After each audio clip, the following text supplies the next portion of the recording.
उन्हाळ्यात सुट्टी घेऊन सगळेच आपल्या गावी जातात. शहरात उन्हाळ्यात जेवढा त्रास असतो त्याच्याच उलट गावात एक वेगळीच रमक असते. त्यामुळे अनेक लोक सुट्ट्या घेऊन गावी येतात.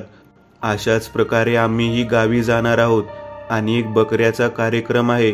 माझ्या बाबांना सुट्टी मिळताच आम्ही गावाकडे जाणार असं ठरलं होतं. रात्री आजीचा फोन आला.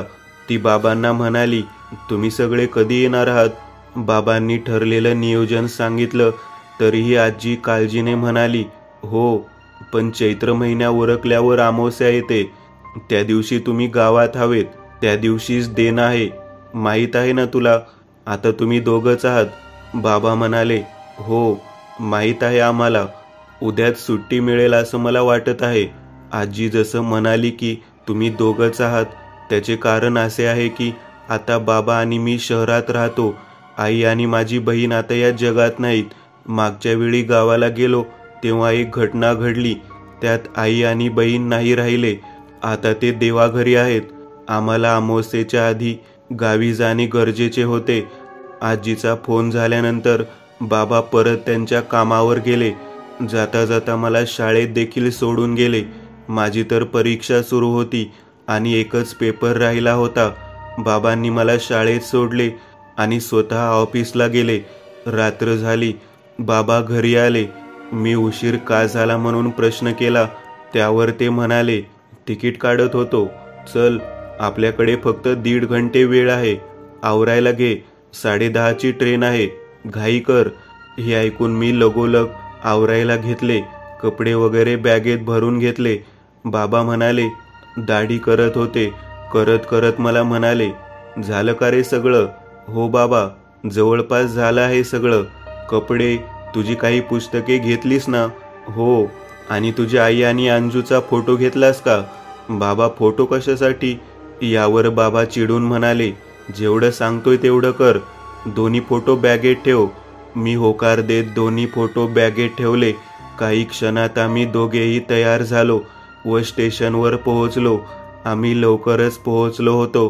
काही वेळात ट्रेन आली. आम्ही आमची सीट पकडली. बाबा म्हणाले, थांब, मी पाणी बॉटल घेऊन आलो. ट्रेनच्या निघण्याचा हॉर्न वाजला आणि हळूहळू धावू लागली. पण बाबा अजून आले नव्हते. मला भीती वाटू लागली की बाबा ट्रेन पकडतील की नाही. मी खिडकीतून पाहू लागलो तर बाबा हातात 2 पाणी बॉटल घेऊन धावत होते.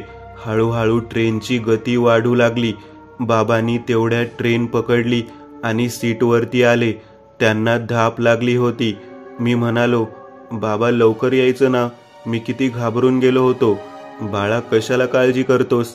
आलो आहे ना. अरे, त्या दुकानात सुट्टे पैसे नव्हते त्यामुळे उशीर झाला. ठीक आहे, पुन्हा असं करू नका. बाबा म्हणाले, ठीक आहे, झोप. आता गाडी पहाटेच पोहोचेल गावी. मी होकार देत झोपी गेलो. बाबाही झोपले आणि आमचा प्रवास सुरू झाला. गाडी अगदी वेळेवर आमच्या गावी पोहोचली. उन्हाळा असून बरी थंडी वाजत होती. बाबांनी मला शाल ओढून दिली आणि म्हणाले, याला घे, थंडी वाजणार नाही. चल, चहा पिऊ आणि मग घरी जाऊ. मी होकार दिला. बाबांनी आजीला फोन केला. तशी आजी जागीच होती. तिला सकाळी लवकर उठण्याची सवय आहे. तिने फोन उचलला तसे बाबा म्हणाले, हो, आम्ही पोहोचलो. गावी येतोय काही वेळात. आजी म्हणाली, थांब, सखारामला पाठवते घ्यायला. बाबा ठीक आहे म्हणाले. आम्ही चहा वगैरे पिऊन घेतला आणि सखारामची वाट बघत बसलो. तेवढ्यात गावातला एक इसम बाबांना म्हणाला, मारुतीचा पोरगा ना रे तू? शहरात असतो. बाबा हो म्हणाले. यावर तो इसम म्हणाला, आणि हा तुझा लहान मुलगा ना? बाबा हो म्हणाले. यावर तो इसम म्हणाला, तुझ्या बायको आणि पोरीचं ऐकून काय बेकार वाटलं बाबा. कशासाठी आलं म्हणायचं? एवढ्या सखाराम आला आणि त्याला म्हणाला, तुला आता सगळं सांगायचं होय रे म्हाताऱ्या. ये अमावस्याला बकऱ्याचं जेवण आहे मारुती मास्तरच्या घरी. चला मालक, याच्या कुठं नादी लागता? काम न धंदा याला, रिकामचोट. यावर तो इसम रागात म्हणाला, अरे आम्हाला काही माहीत नाही काय कोणाला निवद दाखवायचा आहे? अरे बापाच्या मागं पोरानं देणं द्यायचं असतं, त्याचाच कोप आहे सगळा. यावर सखाराम त्याला म्हणाला, गप आहे गप, बघ कामधंदा आपला. चला मालक, नका त्याच्याकडे लक्ष देऊ. या प्रसंगानंतर आम्ही सगळे घराकडे निघालो. घरी पोहोचल्यावर आजीने पाहिलं, आमची नजर काढली आणि मला पहिलं कवटाळून आलिंगन दिले. बाबांच्या डोक्यावरनं हात फिरवला व घरामध्ये घेऊन गेली. आम्ही आंघोळ वगैरे करून घेतली, चहा वगैरे पिला. आजी बाबांना म्हणाली, शेवटी आलास बाबा, आपल्या पिढ्या गेल्या, देणं तर आपल्याला द्यावं लागेल. एक वेळेस नाही दिलं तर असं झालं. बाबा म्हणाले, मला यावर अजूनही विश्वास नाही.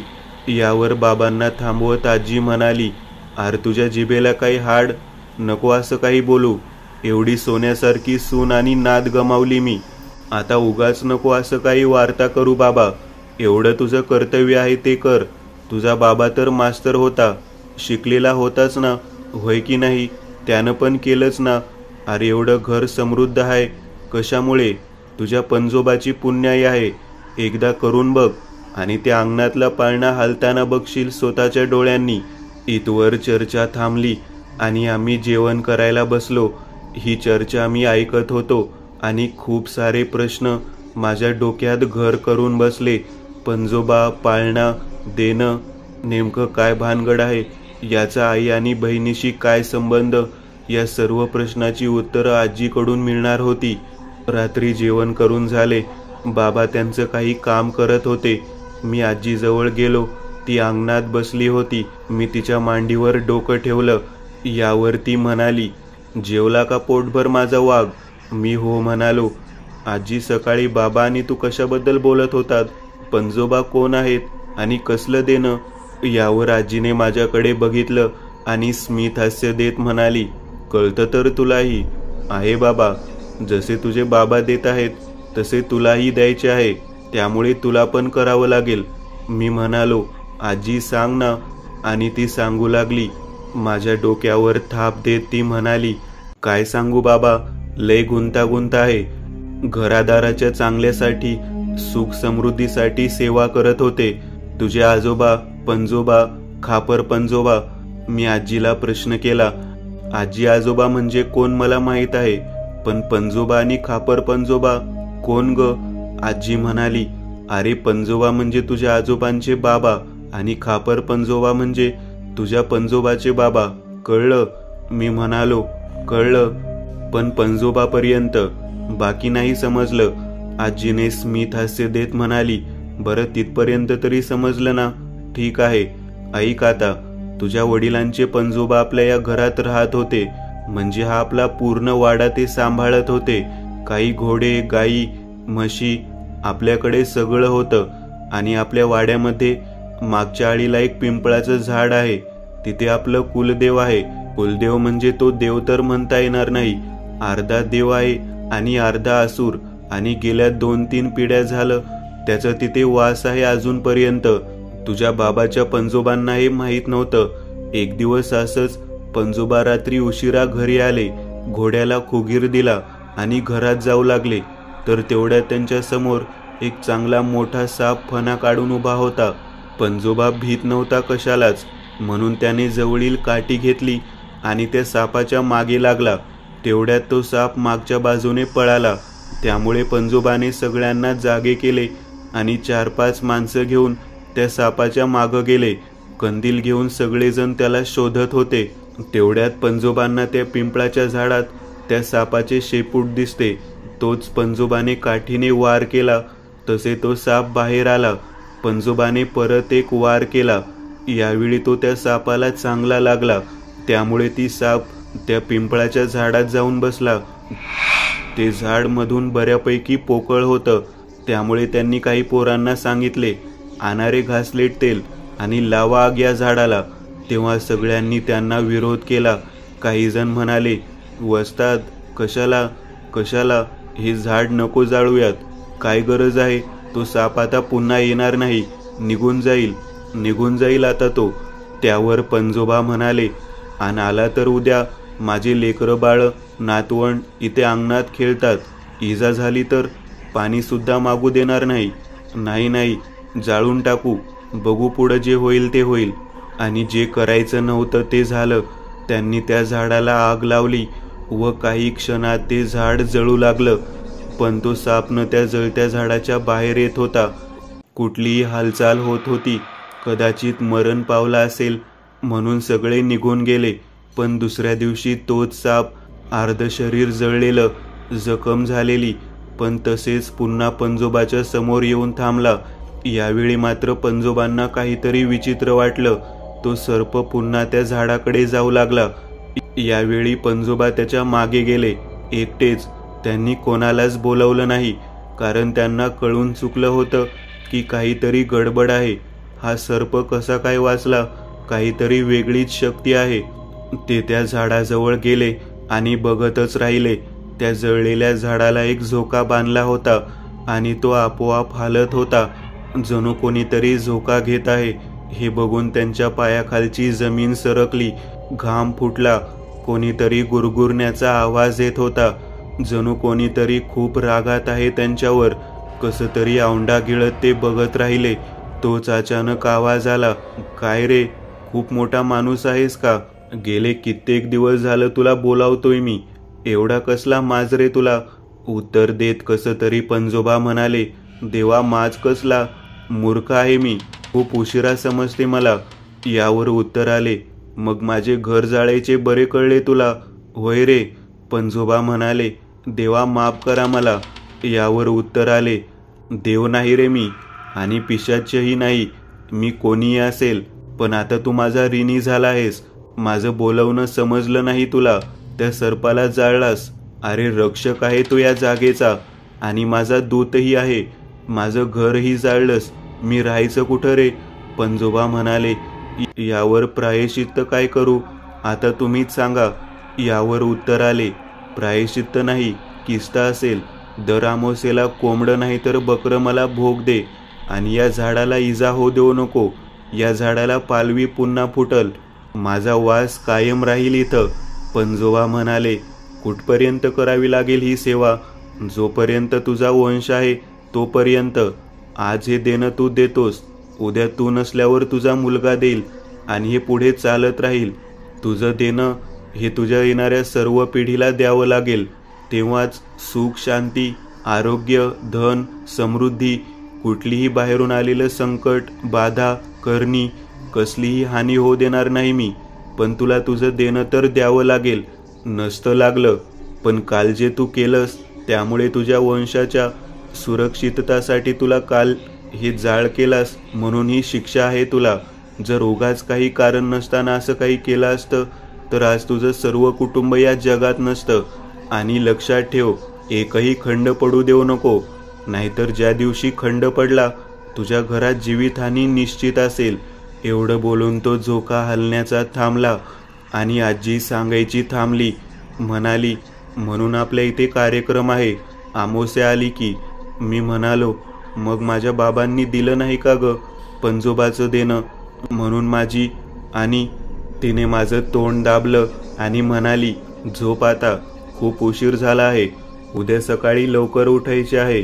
पण तिच्या डोळ्यातील पाणी सगळं खरं सांगत होतं. दुसरा अनुभव. वस्ताद. आज खूप उशीर झाला होता. म्हशी घेऊन मी डोंगरावर गेलो होतो चारणीला. सोबत काही पुस्तके होती. आईनं सोबत जेवण पण दिलं होतं.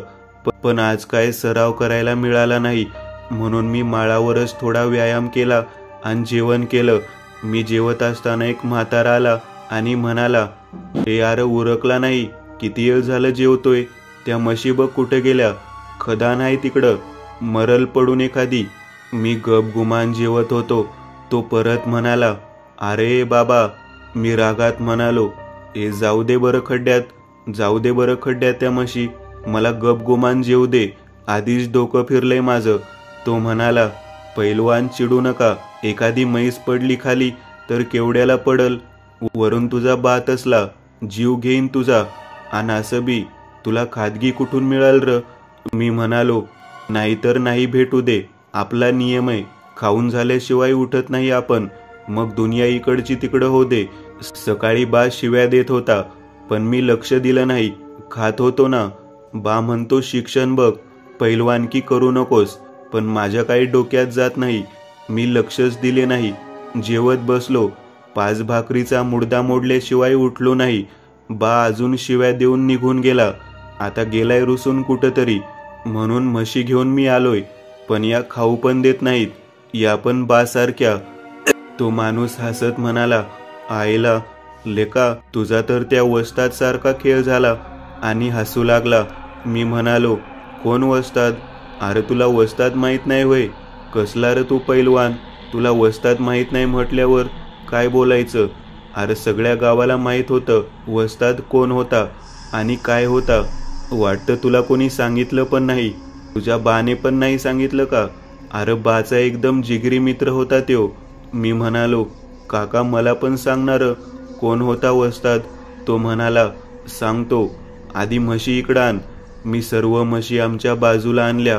तो म्हणाला, बस खाली आणि एक वचन दे, ही गोष्ट कधी तुझ्या बासमोर बोलणार नाहीस, त्याचं नावही काढणार नाहीस. मी हो म्हणालो आणि तो सांगू लागला. त्याचं नाव होतं गणेश शिरवरकर, एक वेळचा राज्यकेसरी. आपल्या गावात त्यावेळेला दरवर्षी एक हिंद केसरी तयार व्हायचा, म्हणून आपल्या गावचं दुसरं नाव आहे हिंद बुद्रुक. आणि सगळं कोणामुळे? त्या माणसामुळे झालं. त्याने इतके पोर तयार केले की दूरदूरवरून लोक त्याच्याकडे पैलवान बनायला, कुस्ती शिकायला येत होते. दिवसभर सगळं करून तो तुझा बासोबत रात्री बसायचा. लय दोस्ती, जणू भाऊच दोघे. भांडण वादविवाद लय होत होते त्यांच्यात. पण खूप झाले 15 दिवस, लगेच दोघे सोबत. तुझा बा पण जोडीचा पैलवान. पण तुझा बा कधी कुस्ती मोठ्या स्पर्धेत खेळायला गेला नाही. माझा बा पैलवान होता. तो म्हणाला, हो, वस्ताच्या तोडीचा पैलवान. पण तुझा बानं दोस्तीपायी पैलवानकी सोडली. तो म्हणाला, तू पण कुस्ती खेळतो तर मला सांग, कुस्तीमध्ये सगळ्यात महत्त्वाचं काय? मी म्हणालो, डाव. तो, हो बरोबर, डाव. तुझा डाव सगळ्यात वेगळा आणि जालीम असला पाहिजे, म्हणजे समोरचा चितपट होतो. आणि तुझ्या बापाने एक लय आगळा वेगळा आणि जालीम डाव शोधला होता. त्याचा तोड कुठंच नव्हता. आणि त्यानं तो डाव गणेश वस्तादला शिकवला. आणि ते डाव त्याने इतका पक्का केला, समोरचा 2 मिनिट पण टिकत नव्हता. गणेश वस्तादकडं आणखी एक गुण होता. तो समोरच्या पैलवानचा डाव एका नजरेत ओळखून शिकत होता आणि त्याच्यावरच उलटा फिरवत होता. पण तुझ्या बापाकडं जो डाव होता त्याने त्याला लय वेळा अभ्यास करून शिकला होता. मी म्हणालो, मग हे तर झालं पैलवानकीचं, पण त्याच्यासोबत काय झालं की तो आज बी त्या वाड्यात, त्या आखाड्यात आहे. मी त्या वाड्याजवळ गेलो की मला एकच आवाज येतय, पैलवान ये, पैलवान ये आखाड्यात, तुला केसरी बनवतो. झालं काय त्याच्यासोबत असं? तो अजून पण तिथंच आहे, मुक्ती नाही मिळाली त्याला. तो म्हणाला, तेच नेहमीचं कारण, प्रेम आणि गैरसमज. काय माहीत चूक कोणाची होती, त्याची का तुझ्या बापाची. पण त्या दिवशी बाजूच्या गावातले लोकांनी त्याचं घर जाळलं. त्याच्या बापाला घोड्याला बांधून सगळ्या गावात फरफटत फिरवलं. आईनं तर हे सगळं बघून जागीच जीव सोडला होता. पुढं बाप पण मेला. तो लय कासावीस होऊन मदत मागत होता गावकऱ्यांशी. कोणी मदत केली नाही बघ. आणि त्यानं बी त्या जळत्या घरात जाऊन जीव दिला. आणि तेव्हापासून तो त्याच वाड्यात आहे. मी म्हणालो, आणि माझा बा कुठं होता त्यावेळी? तो काही बोलणार तेवढ्यात मागून आवाज आला, लपून बसलो होतो लेकरा, लपून बसलो होतो. मी मागे बघितले तर माझे वडील होते. मी घाबरलो आणि म्हणालो, नाही बा, म्या कुस्ती नाही खेळत. वडील म्हणाले, ठीक आहे, घाबरू नको. तुला माहीत झालं आहे ना, आता नीट ऐक. मी तुला कुस्ती खेळू देत नाही, त्या वाड्याजवळून जाऊ देत नाही. याचं कारण असं, माझ्या लेकरा, मीच खरा गुन्हेगार आहे. मोठा झाला आहेस, तुला कधीतरी सांगावं लागणार तर होतंच. पण एकच सांगणार होतो की मैत्री केलीस, मरण आलं तरी मागे हटू नको. असा एखादा प्रसंग आलाच तर जीवाची, आमच्या कोणाची फिकीर करू नको, पण त्या मित्राच्या पाठीमागे उभा राहा. माझ्याकडून हे झालं नाही. लपून बसलो, नामर्द असल्यासारखं सगळं बघत बसलो. माझ्या समोर माझा जीवलग मित्र जळत होता, ओरडत होता माझ्या नावानं, वाचव वाचव म्हणून. काही करू शकलो नाही. तो दिवस आहे आणि एक आजचा दिवस आहे. मी रोज त्याच्या वाड्याजवळून जातो तेव्हा त्याचा आवाज येतो, आज पण. आणि मग त्या दिवशी तू कुठंतरी बोलताना ऐकलं की तुला पण आवाज येतोय. खरं तर त्याला राग आहे माझा, मला नीट मरू पण देणार नाही तो. यावर तो काका म्हणाला, अरे मग पोराला का कुस्ती खेळू देत नाहीस? तुमच्या दोघांच्या विषयात याला का खेचताय? यावर उत्तर आले की हा माझा मुलगा नाही, हो हे माझं पोर नाही. वस्ताद गणेशराव शिरवरकरचं रक्त आहे हे. कारण मी शिकवलेला डाव आपोआप याला अवगत झाला. कित्येकदा याला तोच डाव वापरताना बघितला आहे मी. आणि हा त्याच्या बापाच्या पाऊलखुणावर चालत आहे हे बघून मला भीती वाटू लागली. म्हणून मी याला कुस्ती खेळू देत नाही. ऐकून मी जागीच खाली बसलो आणि विचारलं, माझ्या आईचं काय झालं? उत्तर आले, त्याचं घर जळायच्या आधी तुझी आई आणि मी शहरात होतो. या दोघांचा पळून जाण्याचा विचार होता. त्याने मला आणि तिला पुढे जाण्यास सांगितले. मी मागून काही पैसे आणि आई वडिलांना एका सुरक्षित जागी पाठवून येतो, पण तसे झाले नाही. मला एका मित्राने शहरात येऊन सांगितले की आज संध्याकाळपर्यंत त्याला आणि सगळ्यांना संपुष्टात आणायचा बेत आहे. मी ठरवले, असे होऊ देणार नाही. मी तुझ्या आईला शहरात ठेवून गावाकडे निघालो. ती पण सोबत यायला हट्ट करू लागली, पण मी तिला तिथेच थांबवले. पण ज्याने मला हे सगळे सांगितले तो त्यांचाच माणूस निघाला, फितूर झाला. त्याने मला जसं शहराच्या बाहेर आणलं तसं त्यांनी मला ताब्यात घेतलं. तिची विचारपूस करू लागले, पण मी तोंड उघडले नाही. तुला वाचवण्यासाठी मी तोंड उघडले नाही, पण त्यांनी तिचा पत्ता जाणून घेण्यासाठी त्याला माझ्यासमोर तीळ तीळ करून मारले. नंतर तिने तुला जन्म देऊन माझ्या हाती सोपवले आणि कोणाला काही न सांगण्याचं वचन घेतलं आणि जीव सोडला. मी तुला घेऊन गावात आलो. आजपर्यंत तुझा सांभाळ करत आहे. त्यांना सगळ्यांना त्यांच्या कर्माची फळं मिळाले, तर काही अजूनही भोग भोगत आहेत. काहींचा जीव त्यानेच घेतला. आता त्याला मुक्ती तुझ्या हाताने मिळेल. तुझ्यासाठी थांबला आहे तो. येणाऱ्या पौर्णिमेला त्याचं श्राद्ध करून मुक्त करू आपण त्याला.